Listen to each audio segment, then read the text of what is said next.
O eto nga ang sambayan ng Pilipino ngayon. Dahil doon sa press conference na yon, naghuhumiyaw. Ano ba to?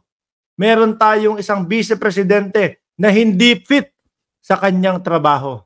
At meron pong isang dating senador ang sumigaw din dyan na hindi fit sa kanyang trabaho ang ating vice-presidente. Wala pong iba kung hindi si... I need a definitive... Ayan po, si Senator Trillanes. Alam niyo po mga kababayan, eto yun dito nagpa-interview si Willie Rebillame, mga kababayan. Dito po sa show nila Gretchen Ho. Dito nga po natin napag-alaman na si Willie ay walang plataforma.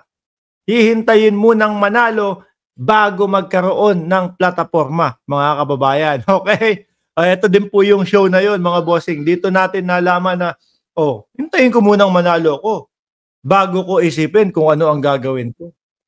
Mga kababayan, ang isang kumakandidato po, umpisa pa lang ng eleksyon o iniisip mo pa lang, mga bossing, na tumakbo ka, alam mo na kung ano gagawin mo. Kaya ka nga tumakbo kasi may purpose ka Pero kay Willie, saka na yun. Hintayin mo nang manalo. Ito po ang kapanayam nila, mga kababayan, ngayon is si dating Senador Antonio Trillanes na sinasabi hindi fit ang vice-presidente sa kanyang trabaho. Game. Ka po by VP Sara. A few weeks ago, she held a press conference wherein she said that you, Senator Risa Ontiveros, and Congresswoman Franz Castro have one handler. That there's one person is orchestrating all these attacks against her, and that there's been an impeachment plan daw since last year. What's your reaction to that? Alam nyo, ayan mga kababayan, kung hindi po tayo nagkakamali, si dating Senador Trillanes po, yung nangunguna sa pagpapa-impeach po kay Vice Presidente. Mamaya pag-uusapan natin, sa kalagitnaan nitong live stream natin, yun pong naging press conference ng ating Vice Presidente. Sinabi niya, she has a video. Sabi ko nga, labas mo. Here's the problem with the media na hindi nyo sinisingil. Ma'am, asan yung sinabi mo? Diba? She promised I will show you the evidence. That's a lie. Misdirection yan. She's always doing that. Magsasabi siya ng parang totoo, may ite-threaten siya.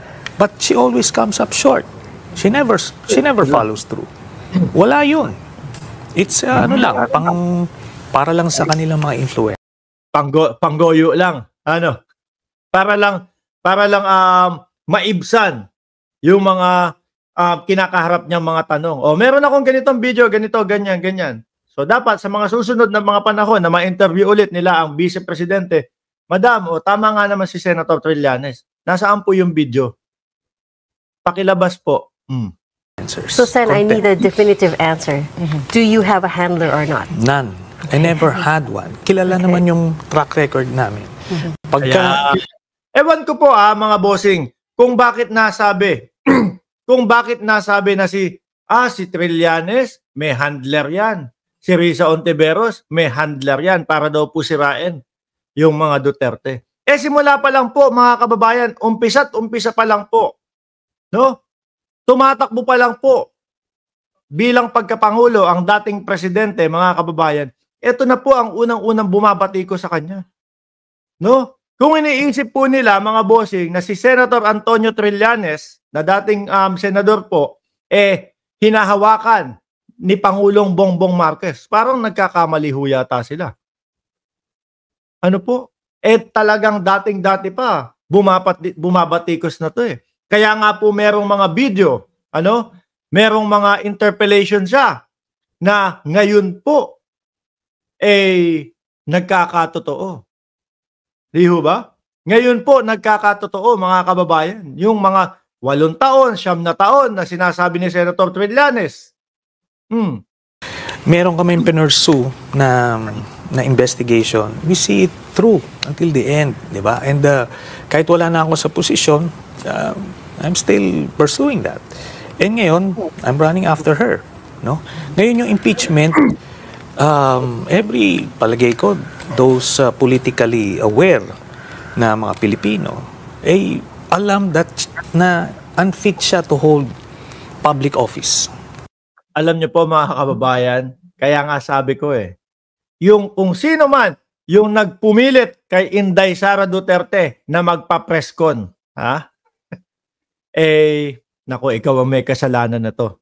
Kasi nalaman at narinig ng sambayan ng Pilipino, nako, mukhang hindi talaga kaya at mukhang hindi talaga fit ang vice-presidente. Madami tayong na doon mga bossing, kaya nga yung iba, ayan, sabi ni Ngonbeg, sabi ni Ngonbeg, doon sa Mandaluyong, dalhin si Sara sa mental. Marami po mga kababayan nagsasabi na parang may tama na sa utak ang ating vice-presidente. Ako po mga bossing, na-realize ko habang pinapanood ko po ang ating vice-presidente, tipo bang parang depressed na ang vice. Hindi na ho niya alam kung ano sinasabi mga kababayan. Ang tanging pumapalakpak na lang po yung mga DDS. Hindi ko po alam kung bakit. Hindi ko po maintindihan. Kung ako po, mga bossing, isa sa DDS, at sumusuporta sa mga Duterte, tingin ko, ang masasabi ko, naku, dapat hindi nyo pinagpapapreskon ang ating vice-presidente. Kasi naliligwak tayong lahat Kasi lalo tayong napagtatawanan ng sambayan ng Pilipino. Di ba? Sabi ni Frozen Soul, gusto ko yung part na yan ni Sentry. Not only the vice presidency but any public office. I think may problema ito psychologically. But more than that, nakita natin may history of corruption. Ayun na nga yung sinasabi niya. I think may problema ito psychologically. At kung babalikan nyo po mga bossing, yung mga naka-live kaninang umaga habang ang vice-presidente ay nagsasalita po. Halos yun po ang komento ng sambayan ng Pilipino. Parang may problema sa pag-iisip ang vice-presidente. Ako ang talagang napansin ko sa kanya stress. Stress ang vice-presidente. Yung tipo bang sasalita-salita ka tapos wala na yung sinasabi mo hindi mo na alam. Para ka nang lumulutang, Nako, yung mga DDS, sabi kayo nang sabi, nalutang si dating Vice Presidente Leni Robredo tapos tingnan nyo nga yung press conference ng Vice Presidente ngayon. Lutang pa sa lutang. Di ba? At napagkakamalan pa na may tama sa ulo. Di ba? And abuse of power. Grabe yun. But impeachment is a very high bar to cross, to reach. The grounds that you said last time we spoke to you, you've documented 25 articles of impeachment. Sabi ni Fadbi, mas malala pala. Oo nga ho, nandoon yung, vice-presidente ka. Vice-presidente ka. Daydream ka. Nandoon ako na parang gusto kong gilitan sa leeg tapos putulin yung vice-presidente natin, mga kababayan. Tuloy nga natin. Diyos ko po, Lord. All of them are hard to prove. Graft is hard to prove. Abuse of public trust is hard to prove. How confident are you that this will result in something tangible? Okay. Saglit lang Yung mga tumatakbo, lalo na, Tina B, sabihan mo na si Philip Salvador. Philip Salvador, kung ikaw ay magpapa-interview na ang akala mo ikapapanalo mo, Kung ikaw ay magpapa-interview, iwasan mo itong iwasan mo itong channel na ito, itong palabas na ito. Bakit ho, mga kababayan, iiwasan ni Philip Salvador? Kung si Willie Rebillame, ligwak Ganyan po kalalalim yung mga tanungan diyan sa interview na yan. Okay, Philip Salvador, iiwasan mo to baka magaya ka kay Willie Rebillame. Malalalim yung mga itinanong. Ayun, naawat na po. Binibigla nyo naman ako Problema ko muna kung paano ako manalo. Remember that the impeachment is an exemption to the bank secrecy law. Kagaya nung when we conducted an impeachment trial against former Chief Justice Corona, hindi talaga makita yon, Pero because of the impeachment, we were able to get the bank executives. Lumabas talaga yon. In the case of Sara Duterte, alam niyo po, isa pa po mga kababayan, no? Na-realize ko, no? Press con, di ba? Naka-live ako noon eh. Habang may nagsabi, Boss Mark, hindi ka manonood nung press con ni VP Sara? Sabi ko, meron ba? Sige, mamaya papanoorin ko. Di ba? Press con. So, expect ko na, mga kababayan, habang nagbablog ako, iniisip ko na sasagutin niya na yung mga katanungan, mga confidential fund, etc., etc.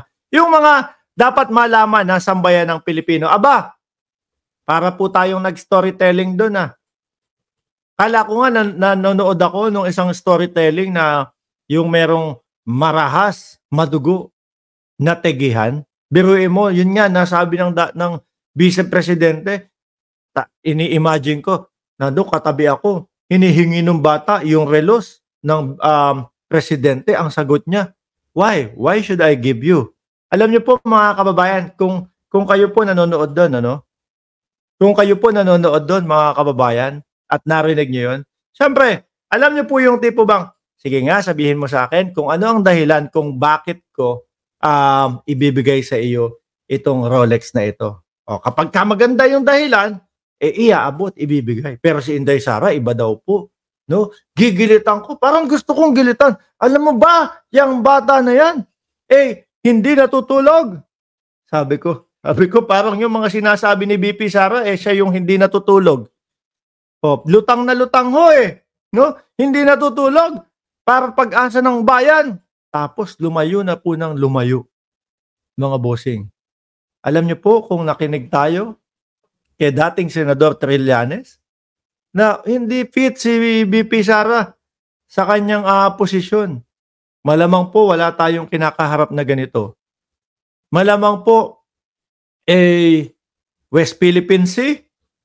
Malamang kung iba ang Vice Presidente natin, nakatuwang po kay Pangulong Bongbong Marcos yan.